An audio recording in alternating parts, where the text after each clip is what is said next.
Shalom Aleichem. Welcome to Eretz Israel. I'm Avraham Shira, and we are just at the end of Purim, a little bit after, and I felt it's time to go out there to the folks and give off some of the ideas that are just in the air. I went out around Bat Ayin here where I live and went to parties and wonderful meals and friends and hugs and dancing, and it was just a great day. And people asked me about my third eye over here and my cap and my ring and my bracelet, and everybody's checking out everybody's costume. And the costume, is like the thing. And what is a costume? Am I presenting something hidden inside? Or am I projecting something I want to be? Or a little bit of both? Or am I freeing something that was trapped? The costume touches places that we're not usually paying attention to. So, I just kind of put together the costume for whatever's around the room, But the point is that on Purim, we get this chance to be something else. And what the something else ends up taking us back to who we really are. So it's a very ironic journey that we have to become or try to be something else in order to get back to being ourselves. And it's a wonderful journey, and it's a joyous one, and it's not a heavy trip, It's a wonderful journey into ourselves and, of course, into the past. And that's why Purim is connected to healing. And we're going to look at some gematriot first, some numerical values that are connected to Purim. And we'll see a picture being displayed in numbers. Now remember, in Kabbalah, numbers aren't just numbers.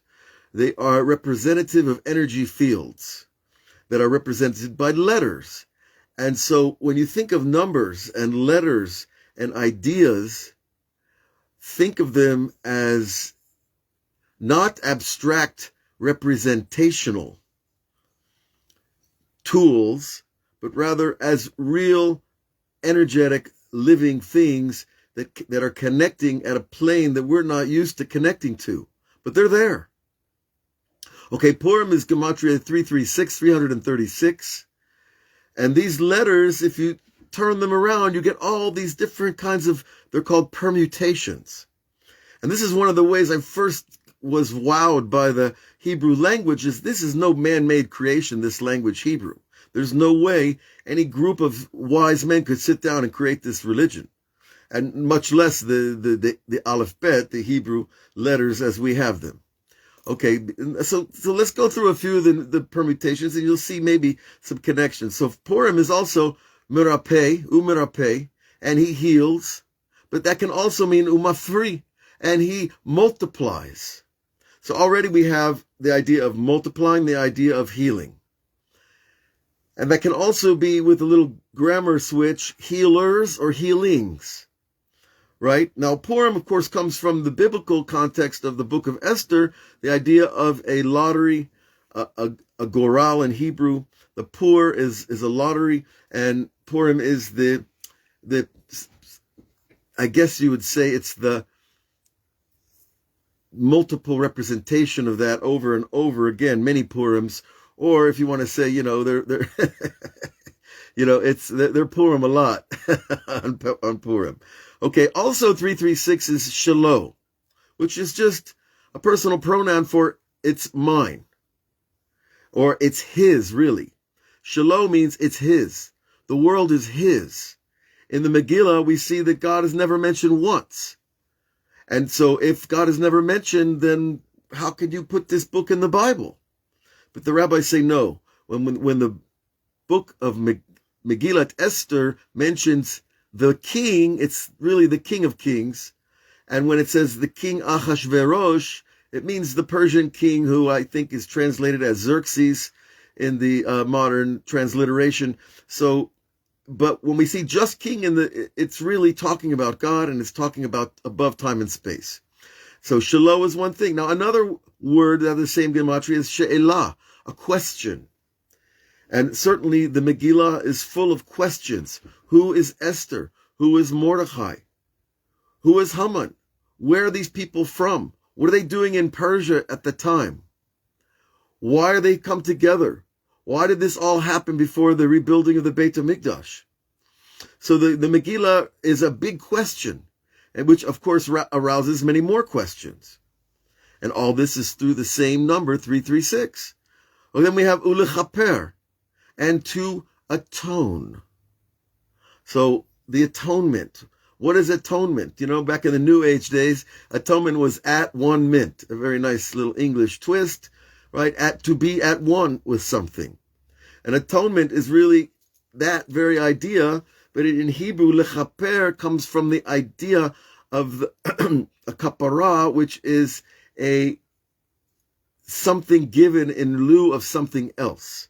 Like, for example, of course, bringing a sacrifice in the Beit HaMikdash, or giving money, or, donating your time or your energy. All of that is giving part of yourself to something else, is actually an atonement. When you give to somebody, you're actually becoming one or more one with them.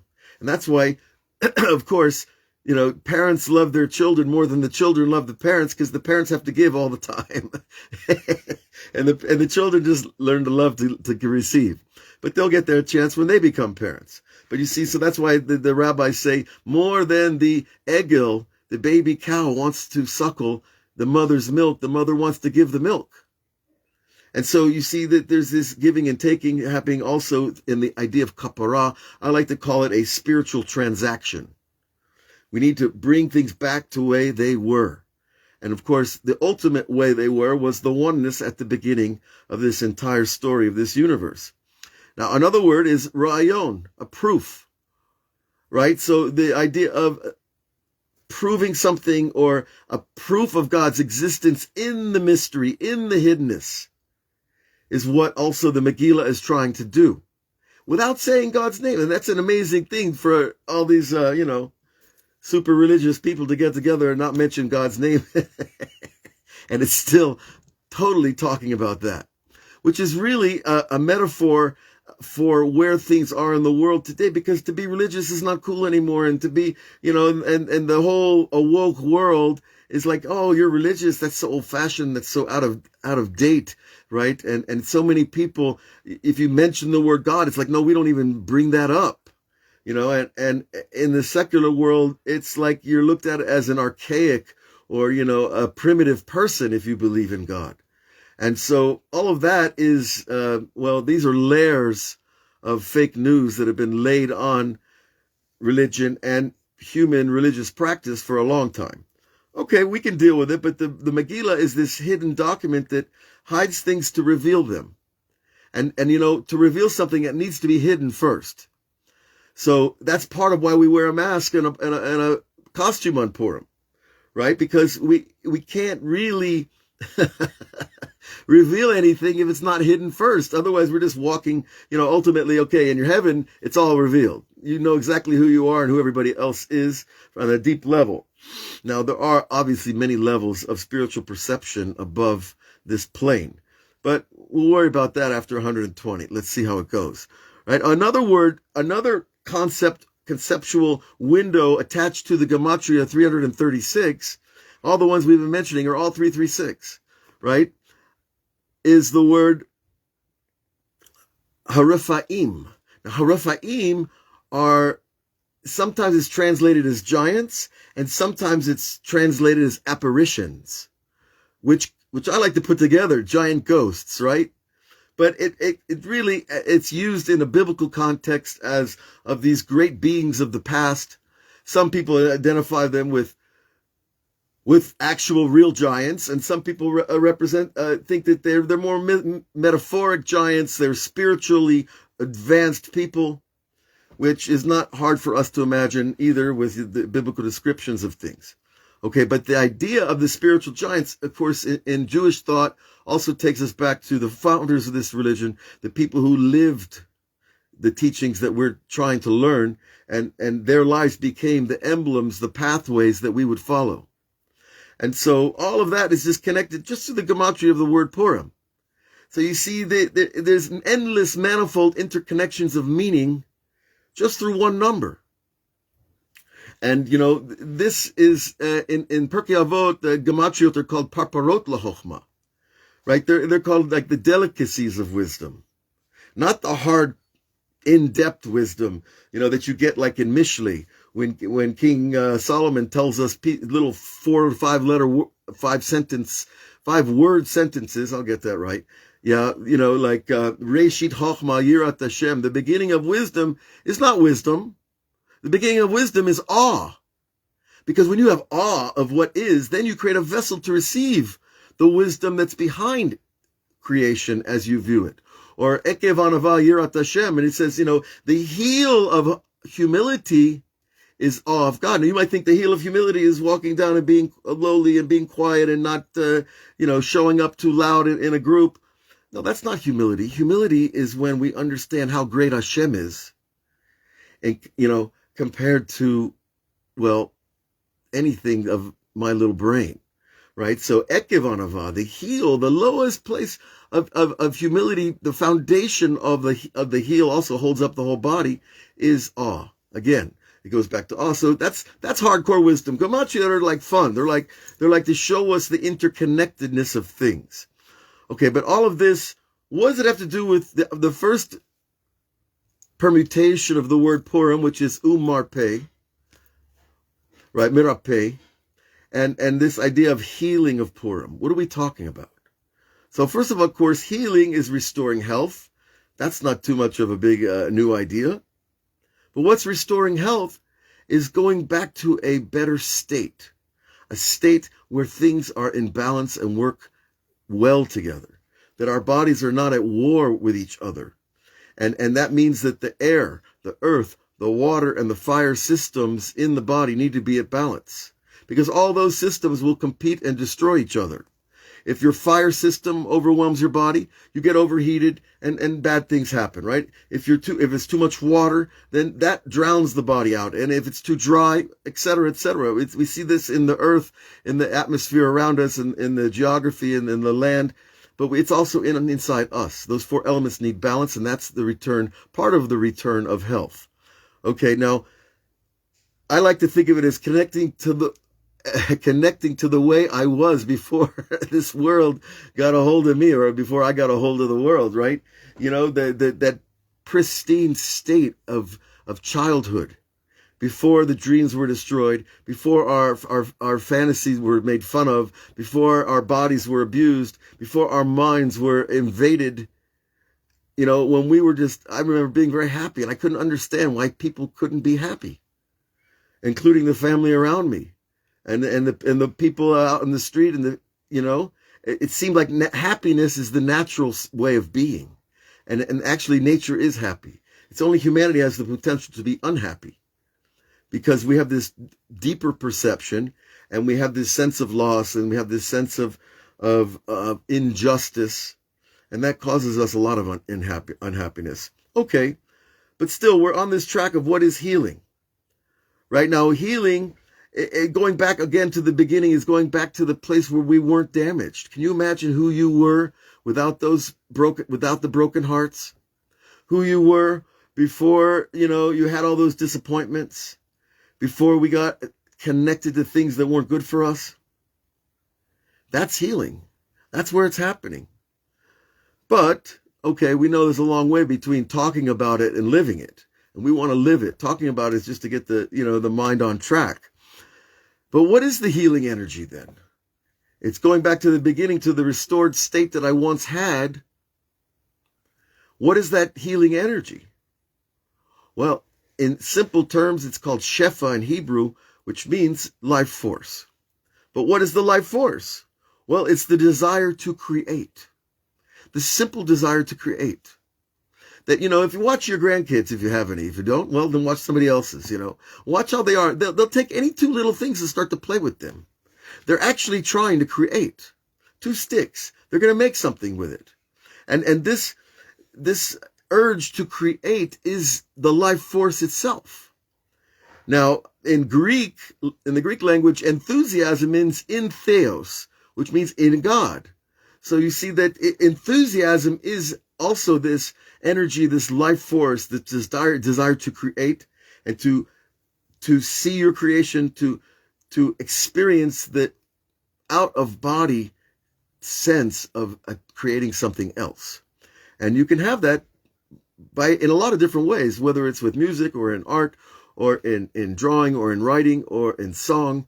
There's many, many ways. But the urge to create, of course, is ultimately the pinnacle of that is to have children. And having children is to be the most godlike that we can be. And we're commanded to do that because God did not create the right? God didn't create the world for nothing. He created it for us to dwell in. He wants us to fill the earth. God is not worried about overpopulation. That's not his problem. It's like people think I'm worried about making a living. God's problem is not giving you money. God's problem is pulling us along on the learning curve, on the growth cycle to connect to his energy. Money will come when all that is in place. Right? You think about, if you're a multi-trillionaire, you never worry about money. God doesn't worry about money. He only worries that we can have the vessel to receive it and handle it and help other people with it and understand the power that's behind that, just using that one example. Okay, but we're talking about the life force that becomes the desire to create within us. That automatically brings on the realignment and the rebalancing of the systems of the body. And that's where you feel even tempered, even minded. Your breath is smooth and tranquil. Your speech, is something that evokes peace without saying the word peace. It just is. And of course, when you're attached to the teachings of Rabbi Nachman and Rabbi Shimon Bar Yochai and the Kabbalah and all the Torah, really, then there's so much to be happy about when we connect to those ideas and understand how integrated it is with the world and how we are part of that. Because God says, through the rabbis, Israel, Eretz Israel, and the Torah are all one. Now, if you go to the depth of that, what? A nation, a piece of land, and a book, they're all one. How do you make those things one? Well, when you explore that, you'll see that they are, piece by piece. And when you see that, then you see how integrated we are. How can we not be happy? Because we're going back to the beginning. Now, there's a secret about what's called Maseh Bereshit, the workings of creation. Going back to the beginning doesn't mean going back to 5,782 years ago. It means going back to the very previous moment of existence, because God is not old or new. He's above time. He's constantly creating creation. It's a constant renewal. So we don't need to go back to the beginning to get renewed. We need to go back to the beginning of this moment and live the recreation of every moment. And that also connects us to the healing. Now, ultimately, the rabbis exhort us, the sages have been telling us for thousands of years, we need to connect to the mitzvot in the Torah because those are the channels of that life force that we're after. Now, and that's a huge thing because there's 613 mitzvot in the Torah, but they've been expanded to thousands of interpretations of those connections. But nonetheless, understand what you're connecting to in a mitzvah, whatever the mitzvah is, doesn't matter. You're connecting to his will. So when you connect your will to the infinite will, guess what happens to your will? It becomes part of the infinite. And for that moment of connecting to the infinite will, you immediately become the channel of the healing power. And that's why all the different mitzvot that are in the Torah, the 613, represent the 365 limbs of the body and the 248 limbs and the 365 ligaments and sinews, they're called. Sinews, I don't know about that word. It sounds a little too old-fashioned, but it's the ligaments and the tendons that hold the skeleton together. And altogether, they all equal 613. And so we're told this parallel of number, again, this gematria is teaching us this connection between the mitzvot in the Torah and the body structure itself. So when we do the mitzvot, we're actually becoming part of God's will. And that's a healing experience. Now you could say, yeah, very nice, Avraham, but someone I know has the big C. And I don't believe that him putting on tefillin this morning is going to heal him. And, you can't argue with that. Somebody's suffering. Someone has a terrible disease. But if you understand that each mitzvah carries a spark of the light and you put that together into a lifestyle, and then your lifestyle becomes a an experience of the joy of the Creator, then you understand why the greatest Kabbalists of modern times, the Arizal, said that the chief way that we can have divine inspiration is through doing the mitzvot with joy. So you see, there's that little caveat at the end. It's not just doing mitzvot, it's with joy, because it's the joy is the activator. And it's telling, imagine someone comes to your art exhibit and they see your painting. And they say, wow, that's a very interesting painting. I like it. It's interesting. But it doesn't make me happy. It makes me sad. Actually, that painting makes me angry. It reminds me of World War II. It reminds me of a bad childhood. Whatever the painting does. As the artist, how does that make you feel? What is the response that you want to create in your audience? Do you want people to leave the museum or the art show feeling like, man, this artist, he gets me down. He reminds me of all the pain. And I don't feel renewed by that review of pain. Or do you want people to say, wow, I feel really good. Something happened in there. That exhibit, I just felt like renewed. I felt joy. I felt connected. So that's the miracle of art. That someone else's expression of their truth reconnects other people to their truth. And if God is the real truth behind it all, then where's the healing happening? In those moments of our personal truth is God's truth. And therefore we are again connecting to that source, the beginning. So returning to the beginning is not an exercise in history class. It's not a discipline of, going backwards through all the generations of man. It's going back to the moment before there was creation, and now it's here, and now it's gone, and now it's here, and now it's gone. And it's like a pulse. When your heart pulses, you're alive. The minute the heart stops pulsing, there's no more life. So between every pulse of life, there's a moment of death. And then there's a new pulse of life, thank God. And then there's a new moment of death. And there's a new pulse and a death. And so we're living on that continuum. Life, little death. Life, little death. And this continuum is a wave. And that wave is being reduplicated all the time from the beginning of creation until now. And when we attach to that, we get renewed and we get healed. And then the Purim story is not far away in history. It's happening right now. Who are the players? Who are the Achashverosh and the Haman and the Mordechai and the Esther of this generation? Well, that's up for grabs. That's where the fun really begins. You can start arguing that out for a long time. And I'm not going to do that here because everybody's got an opinion about who Haman is now, who's the arch anti-Semite, and who's the king willing to throw out his money for it, and who's the Jewish queen and king or wise man and beautiful and princess who are going to save the day. We don't know. But you see, generation after generation, I've already lived through a couple of these things. During the Gulf War, everybody was sure that Haman, that's what they call him in Florida, right? Haman was who? Saddam Hussein. Remember him, Saddam Hussein? He's long gone. He's in the dust. But no, he's not so far back, right? He was the bad guy. And then you had, of course, who were the good guys? Well, I don't know if it was the U.S. military, George H.W. Bush. I don't think so. But you know what? There were players playing then, and there are today as well. But the relevance of the Torah on every page of all 24 books is astounding.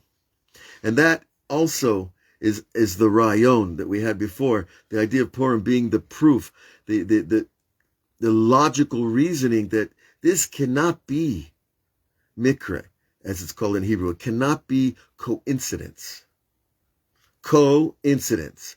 Like this just happened and that just happened.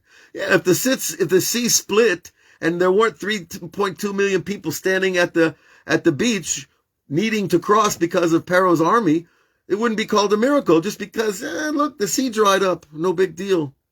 It'll come back.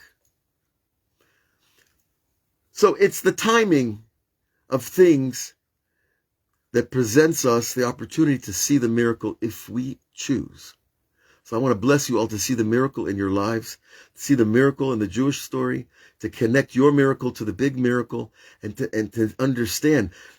Ralph Waldo Emerson, who was a New Age philosopher from the 19th century in America, who I grew up reading as a kid, he said, genius is when you see your life in the life of the nation, and the life of the nation in your life. And you make that connection, you make those dots connect, then you're living in that tangible space between the creator and the created, between the infinite and the finite. And you cannot be anything but happy and joyous and grateful and all the positive things that we're here to experience. So Purim Sameach, if you're already out of Purim, it's not too late. It's not about the drinking, folks. It's about understanding the oneness, that the blessing and the curse is just a perspective shift. It was a curse for the Egyptians when those 10 plagues came down. But for the Jews, there were 10 ways the Jews were being freed. So one person calls it a miracle, next one calls it a curse. So I don't need to get drunk to see that. I just need to see that understand and believe in the oneness behind it all.